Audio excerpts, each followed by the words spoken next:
जय हिंद दोस्तों। आज़ादी के इस 75वें अमृत महोत्सव में हम पहुंच चुके हैं ग्वालियर पर फूलबाग स्थित महारानी वीरांगना लक्ष्मीबाई जी के समाधि स्थल पर।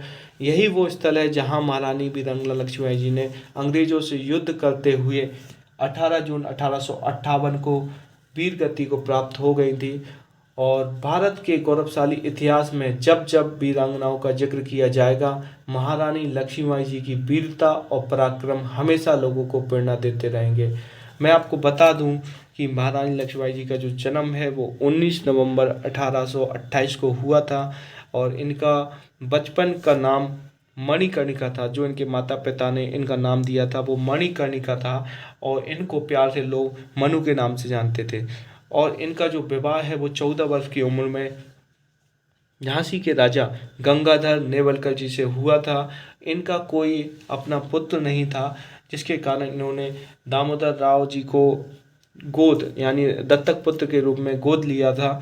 और कुछ समय बाद क्या होता है कि जो वहाँ के राजा गंगाधर नेवलकर जी थे उनकी मृत्यु हो जाती है।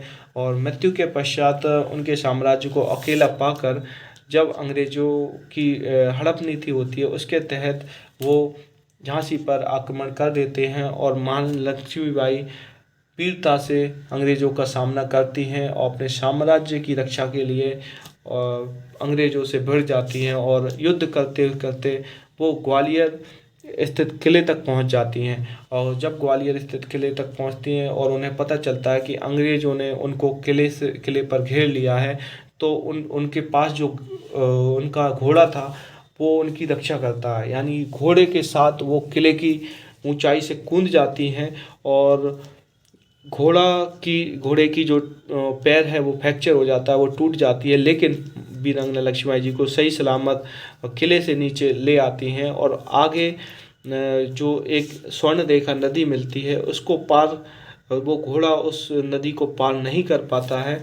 और जब वो घोड़ा नदी को पार नहीं कर पाता है तो लक्ष्मीबाई जी को पैदल ही जाना पड़ता है। और सैनिक की सहायता से पास स्थित एक मंदिर में वीरांगना लक्ष्मीबाई जी वहाँ पर पहुँच जाती हैं।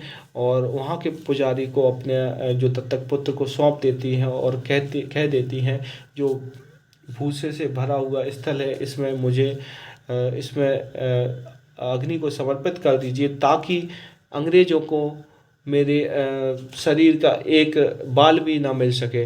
यानी अंग्रेज उनकी शरीर को मतलब उनके शरीर का एक बाल भी बांका ना कर सके, और मुझे इस अग्नि को समर्पित कर दीजिए। तो वहाँ पर यही वो स्थल है जहाँ पर महारानी वीरांगना लक्ष्मीबाई जी अपने प्राणों की आहुति देकर और वीरता के साथ अंग्रेजों से युद्ध करते हुए आज़ादी भारत की आज़ादी में महत्वपूर्ण भूमिका निभाती हैं। और उनकी याद